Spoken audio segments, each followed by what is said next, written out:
आदत आदत आदत है, जिसको पड़ी जिसकी आदत है, हम पर तो शिव जी ने की है कृपा, राधे राधे कहने की आदत है। आज जो मैं आपको प्रसंग सुनाऊंगा वो ऐसा प्रसंग है, क्योंकि अक्सर देखा गया है कि लोग जो है जीवन में हार मान जाते हैं। लोग ये सोचने लगते हैं कि अब तो जीवन में कुछ बचा ही नहीं है, अब क्या करेंगे, कैसे जीवन निर्वाह होगा, या आगे की परिस्थितियां ऐसी हैं कि अब क्या कर सकते हैं उसमें। तो ये कहानी जो है ये सच्ची कहानी है, और ये उनके लिए है जो अपने जीवन में बहुत परेशान है। आज का प्रसंग है, उसमें जो है एक नरसिंह जी हैं, और नरसिंह जी का जन्म होता है, जो भगवान के भक्त होते हैं बहुत बड़े। नरसिंह जी का जन्म होता है एक संपन्न परिवार में, लेकिन समय के आगे किसी की नहीं चलती। तो नरसिंह जी के जो माता पिता हैं, उनका देहांत हो जाता है, और नरसिंह जी उस समय कम उम्र के ही थे। उनके एक बड़े भाई होते हैं, उनका विवाह हो चुका होता है उस समय, और एक दादी होती हैं। अब ये इनके साथ में घर में रहते हैं। अब धीरे-धीरे जीवन चल रहा था, पढ़ाई-लिखाई में नरसिंह जी का मन नहीं लगता। हाँ, भगवान की भक्ति में जो है उनका बहुत मन लगता है। तो धीरे-धीरे अब दादी सोचती हैं कि मैं भी बूढ़ी हो रही हूँ, मेरे बाद जो है इसका ख़्याल कौन करेगा? तो वो, क्योंकि अपना रईस परिवार के उस समय होते हैं, तो वो धीरे से वो देख के और लड़की देख के, और उनका एक कम उम्र में विवाह हो जाता है। नरसिंह जी की 2 संतानें होती हैं, एक बेटी और एक बेटा। अब वो समय निकलता जाता है, कुछ समय के बाद जो है, वो नरसिंह जी की जो दादी थीं, वो भी चली जाती हैं। अब आगे चलते हैं तो थोड़ा-सा और उसमें एक घटना घटती है, जिसमें नरसिंह जी की पत्नी का भी देहांत हो जाता है। अब घर में जो है, नरसिंह के बड़े भाई और भाभी, और नरसिंह और उनका बेटा रह रहे होते हैं। लेकिन समय के आगे कुछ नहीं कह सकते। थोड़े दिन के बाद उस जो नरसिंह का बेटा होता है, उसका भी देहांत हो जाता है। इन सब के बीच में नरसिंह जी की जो बेटी होती है बड़ी वाली, उसका विवाह जो है वो एक सेठ जी के यहाँ हो जाता है, और वो अपनी खुशी-खुशी वहाँ चली जाती है। परिस्थितियाँ ऐसी हो जाती हैं कि भाई को ये लगता है कि ये पढ़ा-लिखा है नहीं नरसिंह जो है, और ऐसे में जो है ये अपने आगे चल के वो माँगेगा, प्रॉपर्टी में हिस्सा माँगेगा, संपत्ति में। तो क्या करते हैं कि वो किसी बात पे जो है लड़ाई हो जाती है, और वो उनको घर से निकाल देते हैं। लेकिन नरसिंह इतने सीधे और भोले थे कि वो कुछ नहीं कहते, और वो उस घर को छोड़ के अपने चले जाते हैं। पास में एक मंदिर होता है, उस मंदिर में वो वहाँ रहते हैं, और भगवान की भक्ति करते हैं, और अपना गुज़ारा करते हैं। अब ये बात जो है वहाँ उनके उन लोगों को नहीं पता चलती। ये ज़रूर पता चल जाता है कि संपत्ति विवाद हुआ है परिवार में, लेकिन बाकी चीज़ें, कि उनकी माँ जो हैं वो चली गई, उनका भाई चला गया, ये उनको नहीं पता चलता। लेकिन जो लड़की के ससुराल वाले होते हैं, तो वो जो है उनको यहाँ पे नहीं आने देते कि भई क्या जाके करोगी, वहाँ पे झगड़ा है, ये है, तो इसलिए। अब वो धीरे-धीरे समय बीतता जाता है, वो अपनी भक्ति करते रहते हैं नरसिंह जी।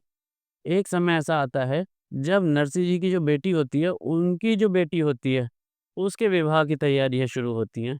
और जब विवाह की तैयारी होती है, तब वहाँ के उनके घर वाले कहते हैं कि ये अपने को बहुत वो हैं और बहुत समझते थे पैसे वाला, इनको जो है इनके यहाँ से भात आना है। तो भात की चिट्ठी भी बनाई जाती है, पत्रिका पूरी लंबी-चौड़ी बनाई जाती है, पंडित जी बुलाए जाते हैं, बैठा के पूरा लिखवाया जाता है, दिल खोल के जितना लिखवा सकते हैं, कि जो है इतने हार सोने के, इन सब के कपड़े, इन सब की मिठाइयाँ, इतना ये, इतना वो, पता नहीं मार दुनिया भर की तमाम चीज़ें जो है उस भात की चिट्ठी में लिखवा दी जाती हैं।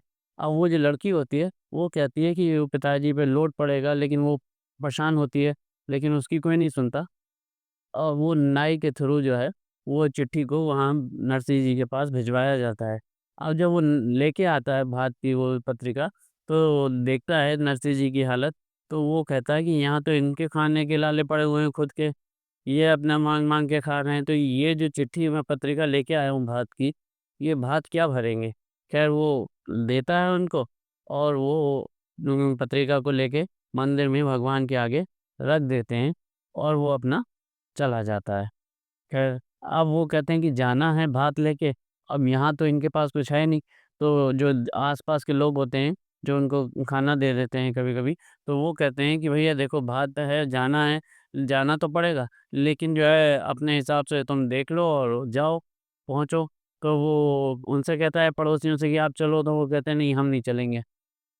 वो एक आश्रम में जाते हैं, जहाँ पे 12 उनको साधु मिलते हैं जो कि पूरे 12 के 12 जो हैं वो सूरदास होते हैं, वो देख नहीं सकते। तो वो उनसे कहते हैं कि भई भात में जाना है तो चलोगे हमारे साथ? तो वो कहते हैं हाँ, हाँ, क्यों नहीं चलेंगे? भगवान का भजन करते हुए चलेंगे। तो और जो है साथ में वो भी ले जाएँगे। तो उनके पास गया तो वो देखते हैं कि वो किसी के पास से जो है वो वो निकल रहे हैं, क्या कहते हैं, ये तुलसी माला होती है, किसी के पास चने हैं, कुछ है, तो वो बोले चना, गुड़ और तुलसी माला और ये सब लेके चल रहे हैं, भात दे आएँगे, जैसा भी है, जो है वही तो देंगे। तो वो कहता है ठीक है। तो वो मन में सोचते हैं अब चलने की तो व्यवस्था हो गई, फिर वो लेकिन जाने के लिए क्या करें? तो वो उनका एक पुराना साथी होता है तो वो कहता है कि भई मेरे पास एक गाड़ी पड़ी है, जो बैलगाड़ी होती है उसकी गाड़ी लकड़ी की, लेकिन वो जर्जर अवस्था में है, तो तुम ले जाके इसको सही कर लो, चले जाओ। तो वो कहता है ठीक है, तो वो देखता है तो वो उसके जो बैलगाड़ी के बैल होते हैं वो बिल्कुल बूढ़े होते हैं, मतलब अब चलने-वलने में बहुत वो कमज़ोरी होती है उन्हें। और जो लकड़ी की गाड़ी होती है, उसको ले आते हैं जैसे-तैसे घसीट के उसको बाँध-वाँध के जगह-जगह से वो इतना कर लेते हैं कि चलने लायक हो जाती है। अब वो धीरे-धीरे वो 12 के 12 साधु और ये खुद नरसिंह जी बैठ के उसमें और वो भात के नाम पे चल देते हैं। अब भगवान का भजन करते हुए चल रहे होते हैं। अभी 5-10 किलोमीटर ही निकले होते हैं अपने गाँव से कि क्या देखते हैं कि एकदम वो कहीं झटका आता है और बैल जो हैं वो गिर जाते हैं और जो गाड़ी होती है वो वैसे ही बाँध-बूँध के ले जा रहे होते हैं तो वो टूट के अलग गिरती है और जो बैठे हुए 12 वो होते हैं उसमें साधु, वो अलग छटक जाते हैं उसमें से। अब ये और परेशानी आ गई, तो वो भगवान को याद कर रहे होते हैं, बोले अब यहाँ तो जंगल में कुछ है भी नहीं, अब क्या करेंगे? कैसे ना इधर के रहे ना जा सकते हैं, ना पीछे के हैं, अपने गाँव जा सकते हैं। भगवान क्या करेंगे? रक्षा कीजिए। खैर वो इतने में क्या होता है कि क्योंकि वो 12 साधु तो बेचारे कुछ कर नहीं सकते, तो वो कहते हैं भई हम तो बैठे हैं भगवान का भजन कर रहे हैं, तुम देखो कुछ हो सकता हो तो। तो वो जो है पूरा अपना देख रहे होते हैं लेकिन उनके भी बस में कुछ नहीं आता। खैर वो भगवान का भजन ही करने बैठ जाते हैं कि थोड़ी देर भगवान का भजन कर लें। इधर जो है भगवान बैठे हुए होते हैं और जब ये देखते हैं कि भक्ति जो है वो ये है और भक्ति में भगवान को याद किया जा रहा है, तो भगवान एकदम से खड़े हो जाते हैं।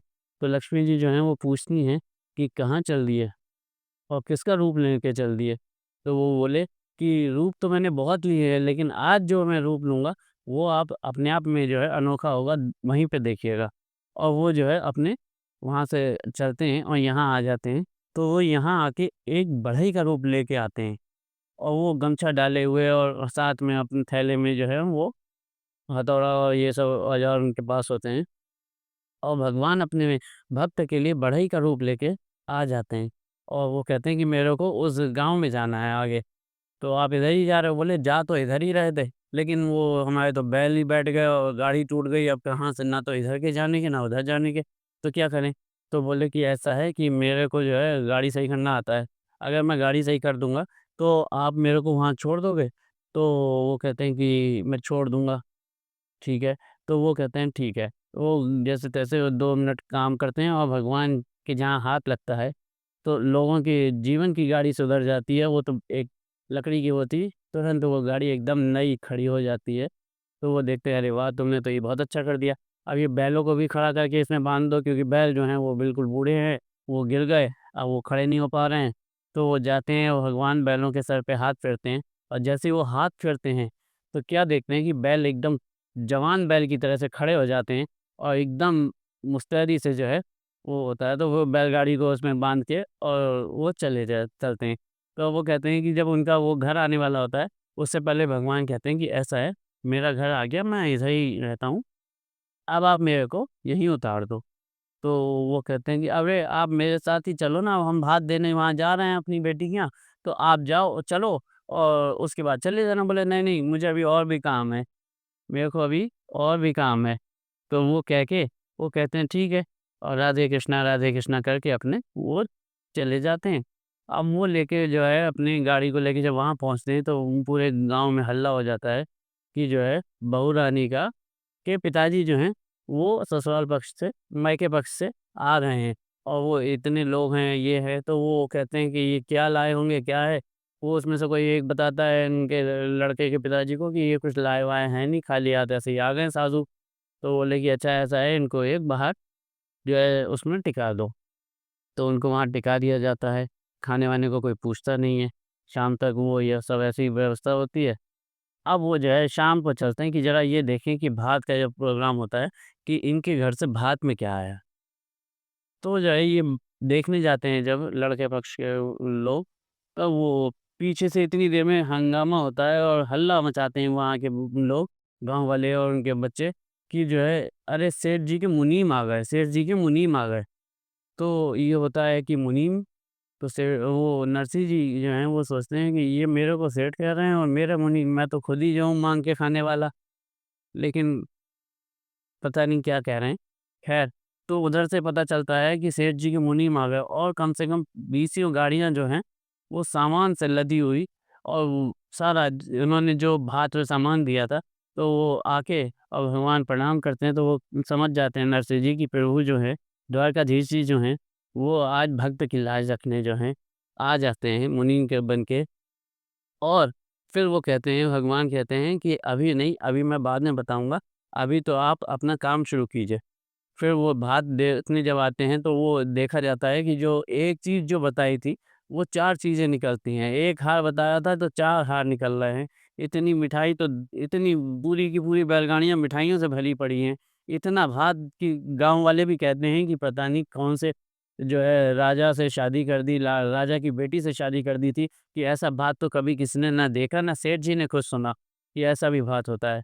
अब वो जब उनकी बेटी ने ये सुना तो वो अंदर से दौड़ी-दौड़ी आती है और वो पिताजी से पूछती है कि अच्छा आप आ गए और ये सब हुआ और वो बहुत अच्छा हो गया। तो आज मतलब वो चीज़ है कि भक्ति में जो है भगवान देखिए किस रूप में आ जाते हैं और किस तरह से जो है वो आकर भगवान ये कह देते हैं कि जो है केवल भक्ति ही एक ऐसा सहारा है, एक ऐसा रास्ता है जो अपने भक्त को जो है भगवान से मिला सकती है। और नरसिंह जी की जो भक्ति थी, वो ऐसी है कि भगवान जो हैं खुद रूप बदल-बदल के जो है, खुद आनंद लेने के लिए वो नरसिंह जी के साथ में आ जाते हैं। तभी कहा गया है कि तेरी बाह पकड़ के तेरी बाह पकड़ने को वो भेष बदल के आएगा और पता नहीं किस रूप में आके नारायण मिल जाएगा। इसलिए हमेशा भगवान को याद कीजिए, परिस्थितियाँ हैं, आज बहुत अच्छी हैं, कल बदल जाएँगी। आज क्या बुरी में लगता है कि बहुत बुरा हो रहा है हमारे साथ, लेकिन वो कल बदल जाएगा क्योंकि कभी भी समय एक सा नहीं रहता और भगवान की कृपा अपने भक्तों पे होती है और वो भगवान जो है, वो अपने भक्तों को जो है कभी अकेला नहीं छोड़ते। इसलिए हमेशा भगवान की जय-जयकार कीजिए और राधे-राधे कहिए। अगली वीडियो में मैं फिर मिलूँगा, तब तक के लिए ऐसी वीडियो देखने के लिए मेरे चैनल को सब्सक्राइब कीजिए, वीडियो को लाइक कीजिए और ज़्यादा से ज़्यादा शेयर कीजिए।